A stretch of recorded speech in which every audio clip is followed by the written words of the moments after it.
നമസ്കാരം. 2026 ഇലക്ഷൻ കഴിഞ്ഞു. UDF 102 സീറ്റുമായിട്ട് അധികാരത്തിൽ വരുന്നു. അപ്പുറത്ത് പ്രതിപക്ഷമായിട്ട് ഇടതുമുന്നണി, അതായത് LDF ഉണ്ട്.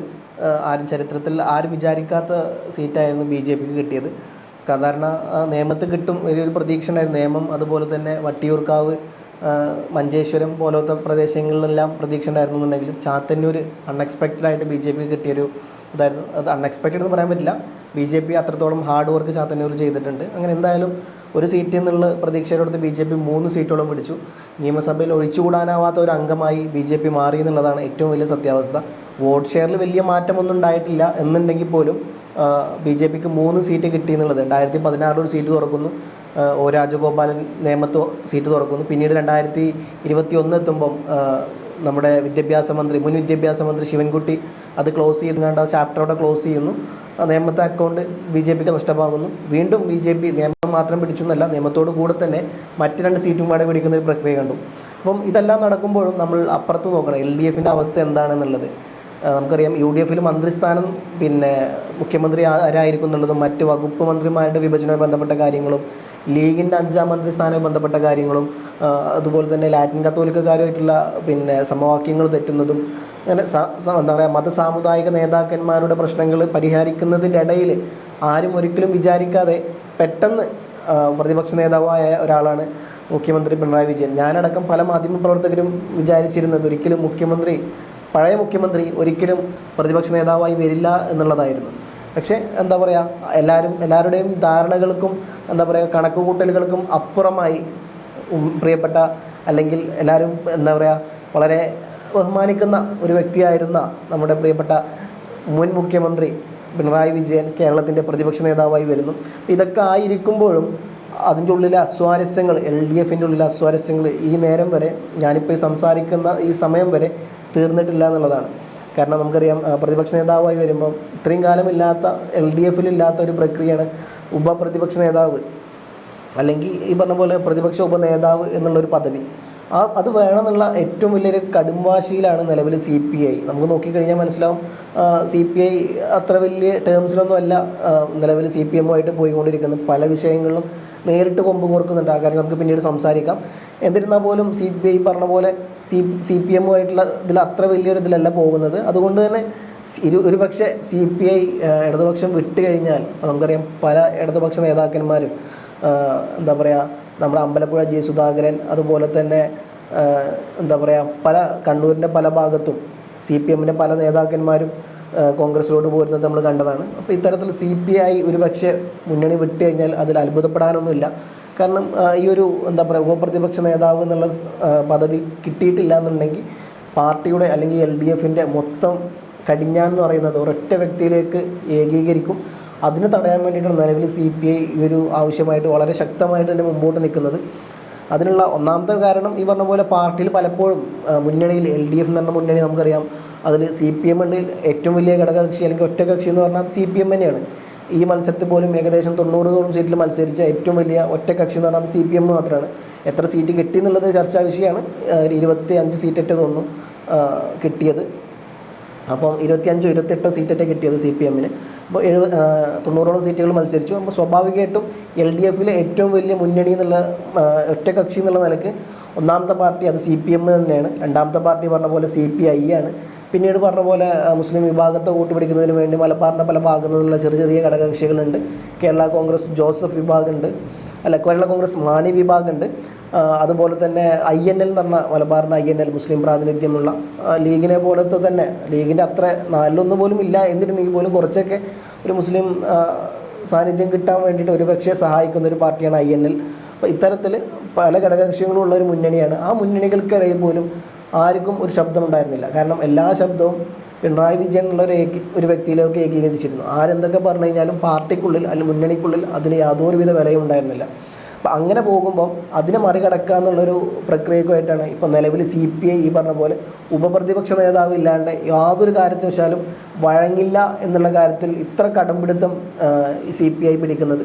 അല്ലാന്നുണ്ടെങ്കിൽ ഒരു പക്ഷേ മുന്നണി വിടുന്ന തരത്തിലുള്ള ചർച്ചകളാണ് നടന്നുകൊണ്ടിരിക്കുന്നത്. അതുമാത്രമല്ല, സാധാരണ നമുക്കറിയാം LDFൻ്റെ യോഗം ചേരാനുള്ളത് മന്ത്രിസഭ തുടങ്ങുന്നതിന് തൊട്ട് മുമ്പേ ആയിട്ടോ അതല്ല എന്നുണ്ടെങ്കിൽ സ്പീക്കർ തെരഞ്ഞെടുപ്പിന് തൊട്ട് മുമ്പായിട്ട് LDFൻ്റെ യോഗം ചേരാറുണ്ട്.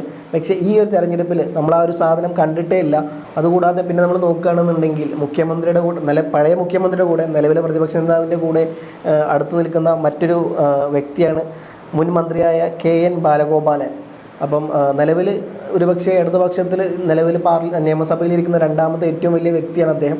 അദ്ദേഹത്തെ പിന്തള്ളി രാജനെ അവിടെ ഇരുത്തണം എന്നുള്ളതാണ് മുഖ്യമന്ത്രിക്ക് തൊട്ട് പിന്നാലെ രാജനെ CPIയുടെ രാജനെ ഇരുത്തണം എന്നുള്ളതാണ് CPI ഇപ്പോൾ മുമ്പോട്ട് വെക്കുന്ന കാര്യം. അത് നടക്കുമെന്നുള്ളത് അറിയില്ല. CPMനെ സംബന്ധിച്ചിടത്തോളം അവർ ഈ പറഞ്ഞ പോലെ മുൻ മന്ത്രി KN ബാലഗോപാലിനെ വെക്കാനുള്ള ഒന്നാമത്തെ കാരണം അദ്ദേഹം മുൻ ധനവകുപ്പ് മന്ത്രിയായിരുന്നു. അതുകൊണ്ട് തന്നെ നമുക്കറിയാം നിലവിൽ കേരളത്തിൻ്റെ മുഖ്യമന്ത്രി സ്ഥാനവും അതുപോലെ തന്നെ ധനവകുപ്പും കൈകാര്യം ചെയ്യുന്നത് VD സതീശനാണ്. പ്രത്യേകിച്ച് ഖജനാവിൽ പൂജ പെറ്റുകിടക്കുകയാണെന്നുള്ള കാര്യവും കൂടാതെ ഒരു രൂപ നയാ പൈസ ഇല്ല എന്നുള്ള കാര്യത്തിലും സതീശൻ മുമ്പോട്ട് വെച്ചൊരു കാര്യമായിരുന്നു. അപ്പം അത്തരത്തിൽ ഒരു ധവളപത്രവുമായിട്ട് സതീശൻ മുമ്പോട്ട് വരുന്നുള്ള കാര്യത്തിൽ യാതൊരുവിധ സംശയവുമല്ല. അപ്പം അങ്ങനെ വരികയാണെങ്കിൽ സതീശനെ എങ്ങനെ മറികടക്കണം എന്നുള്ള കാര്യങ്ങളെല്ലാം കണക്ക് കൂട്ടി നിൽക്കുന്ന ഒരാളാണ് KN ബാലഗോപാലൻ. അപ്പം അദ്ദേഹത്തെ ആ രണ്ടാം സ്ഥാനത്ത് നിന്ന് മാറ്റിയിട്ട് പകരം അവിടെ CPIയുടെ രാജനെ കൊണ്ടുവരണം എന്നുള്ളതാണ് പറയുന്നത്. രാജനെ കൊണ്ടുവരിക എന്നുള്ളത് മാത്രമല്ല, അദ്ദേഹത്തെ ഉപപ്രതിപക്ഷ നേതാവായിട്ട് പിന്നെ കൊണ്ടുവരണമെന്ന് കൂടിയാണ് CPI ആവശ്യപ്പെടുന്നത്. അതല്ലാണ്ട് യാതൊരുവിധ വിട്ടുവീഴ്ചക്കും ഇല്ല എന്നുള്ളതാണ്. അപ്പം ഞാനിപ്പോൾ പറഞ്ഞു വന്നത് മന്ത്രിസ്ഥാനം കൂടുന്നതിന് മുമ്പെയോ അല്ലെങ്കിൽ സ്പീക്കർ തെരഞ്ഞെടുപ്പിന് മുമ്പായിട്ട് LDFൻ്റെ യോഗം ചേരാറുണ്ട്. ഇപ്പോൾ എന്തുകൊണ്ട് ചേരുന്നില്ല എന്ന് ചോദിച്ചു കഴിഞ്ഞാൽ അതിന് ഉത്തരം ഒന്നേ ഉള്ളൂ. അവർക്കിടയിലുള്ള പിന്നെ പ്രശ്നങ്ങൾ സോൾവ് ആയിട്ടില്ല.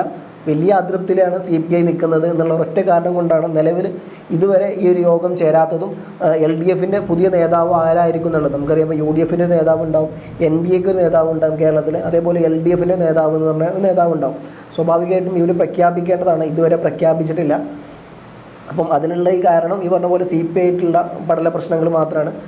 അതുകൂടാതെ നമ്മൾ നോക്കുമ്പോൾ CPIയുടെ പ്രശ്നങ്ങൾ ഒന്നേ തുടങ്ങിയൊന്നുമല്ല. അപ്പം ആഭ്യന്തര വകുപ്പുമായി ബന്ധപ്പെട്ട മുൻ ആഭ്യന്തര വകുപ്പ് ഭരിച്ചിരുന്ന പിണറായി വിജയൻ അദ്ദേഹത്തിൻ്റെ കയ്യിൽ ആഭ്യന്തര വകുപ്പ് ഇരിക്കുമ്പോഴായിരുന്നു CPIയുടെ ഒരു നേതാവ് ആനി രാജ പറഞ്ഞത് ആഭ്യന്തര വകുപ്പ് ഭരിക്കുന്നത് RSS ആണ്, മുഖ്യമന്ത്രി പിണറായി വിജയൻ അതിൽ യാതൊരുവിധ പങ്കുമില്ല എന്നുള്ള തരത്തിൽ അതിരൂക്ഷമായ വിമർശനം CPMനെതിരെ കടന്നാക്രമിച്ച ആളാണ് CPIയിലെ ആനി രാജ.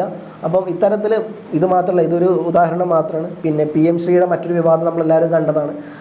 പാതിരാത്രി ആരും അറിയാണ്ട് വിദ്യാഭ്യാസ മന്ത്രിയും മുഖ്യമന്ത്രിയും പിന്നെ ഒരു MPയും മാത്രം അറിഞ്ഞുകൊണ്ട് രാത്രിയുടെ മറവിൽ പാസ്സാക്കുന്നു. പിന്നീട് അതിശക്തമായ രീതിയിൽ CPI മുമ്പോട്ട് വരുന്നു. ഒരു പക്ഷേ ഞങ്ങൾ മുന്നണി വരെ വിടുന്നുള്ള ഭീഷണിപ്പെടുത്തലുകൾ ഒടുവിൽ മന്ത്രിമാരെ പിൻവലിക്കുന്നു ഔദ്യോഗികമായി അറിയിക്കുന്നു. അവസാനം ഒരു നിവൃത്തിയില്ലാതെയാണ് അവസാനം PM ശ്രീന്ന് പുറത്തോട്ട് പോകുന്നത്. പക്ഷേ മുഴുവനായിട്ട് പുറത്തു പോയെന്നല്ല, ഒപ്പിട്ട് കൊടുത്തിട്ടുണ്ട്. പക്ഷേ താൽക്കാലികമായിട്ട് ഞങ്ങൾ പുറത്തോട്ട് നിൽക്കുന്നു എന്നുള്ളതാണ് അന്ന് അവർ എഴുതി കൊടുത്തത്. അപ്പം അതൊരു വിഷയം. പിന്നെ അതുമാത്രമല്ല AIIF അതേപോലെ SFI തമ്മിലുള്ള പ്രശ്നങ്ങൾ യൂണിവേഴ്സിറ്റി ക്യാമ്പസിൽ നമ്മൾ കണ്ടതാണ്. അന്ന് ഈ AISFൻ്റെ ഒരു വനിതാ നേതാവിൻ്റെ അടിവയറ്റിൽ ചോട്ടിയ വലിയ വിവാദമായിരുന്നു. SFIയുടെ നേതാവായിരുന്നു ചെയ്തത്. അപ്പം അതും വലിയ വിഷയമാകുന്നു. പക്ഷേ ഈ പറഞ്ഞ പോലെ CPM എന്നുള്ളൊരു സാധനം ഉണ്ടായതുകൊണ്ട് തന്നെ പലപ്പോഴും ഈ പറഞ്ഞ പോലെ CPIയുടെ നേതാക്കന്മാർക്ക് ഈ സാധനം മുമ്പോട്ട് കൊണ്ടുവരാനോ തങ്ങളുടെ വിദ്യാർത്ഥി സംഘങ്ങളിലെ കുട്ടികൾക്ക് എന്തെങ്കിലും പ്രശ്നം ഉണ്ടാകുമ്പോൾ അത് പറയാനോ പറ്റാത്തൊരവസ്ഥയിലോട്ട് പോയായിരുന്നു. അതുമാത്രമല്ല തൃശ്ശൂരിലെ തോൽവി വലിയ തരത്തിൽ ചർച്ച ചെയ്യപ്പെട്ടായിരുന്നു. കാരണം ലോക്സഭയിലോട്ട് 2 സീറ്റ് CPIക്കുണ്ട്. ഒന്ന് തിരുവനന്തപുരം, മറ്റൊന്ന് ഈ പറഞ്ഞ പോലെ തൃശ്ശൂരിലെ തോൽവിക്ക് കാരണം ഈ പറഞ്ഞ പോലെ CPM കാല് വാരിയതാണെന്നുള്ള പലതരത്തിലുള്ള ചർച്ചകൾ നടക്കുന്നുണ്ട്. അപ്പോൾ എല്ലാ കാര്യത്തിലും നോക്കുമ്പം ഈ CPI ധ്രുവീകരണം പാർട്ടിക്കുള്ളിലുണ്ട്. LDFൽ അത്ര നല്ല ടേംസിലല്ല നിലവിൽ CPMും CPIയും പോകുന്നത്. അപ്പം പ്രത്യേകിച്ച് ഇപ്പോൾ ഈ ഒരു പദവി കിട്ടിയിട്ടില്ല എന്നുണ്ടെങ്കിൽ കാരണം ഈ പദവി കിട്ടിയിട്ടില്ല എന്നുണ്ടെങ്കിൽ LDFൻ്റെ മൊത്തം കൺട്രോളും പിണറായി വിജയൻ എന്നുള്ളൊരു വ്യക്തിയിലേക്ക് ഏകീകരിക്കപ്പെടും. അത് തടയാൻ വേണ്ടിയിട്ടാണ് CPI ഈ പറഞ്ഞ പോലെ പിന്നെ പ്രതിപക്ഷ നേതാവ് എന്നുള്ള സ്ഥാനമായിട്ട് മുമ്പോട്ട് വരുന്നത്. എന്തായാലും വരും ദിവസങ്ങളിൽ അറിയാം എങ്ങനെയായിരിക്കും CPI ഈ ടേംസായിട്ട് മുമ്പോട്ട് പോകുന്നത്. CPM ഈ കാര്യം നിലവിൽ ഇതുവരെ അംഗീകരിച്ചിട്ടില്ല. പക്ഷേ ഇനി വരും ദിവസങ്ങൾ അംഗീകരിക്കുമോ എന്നുള്ള കാര്യം, ഒരുപക്ഷെ അംഗീകരിച്ചിട്ടില്ലെങ്കിൽ CPI എന്ത് നിലപാടെടുക്കും, അത് മുന്നണിക്കുള്ളിൽ എന്തൊക്കെ പ്രശ്നങ്ങൾ വരുത്തി വരും എന്നുള്ളതും, മുന്നണി CPI എന്നുള്ള ആ ഒരു കൂട്ടുകെട്ട് ഇതോടെ ഇല്ലാണ്ടാകുമോ, CPI LDF വിട്ട് പുറത്തോട്ട് വരുമോ എന്നുള്ള ചർച്ചകളെല്ലാം നടക്കുന്നുണ്ട്. എന്തായാലും വരും ദിവസങ്ങൾ കാത്തിരുന്ന് കാണാം.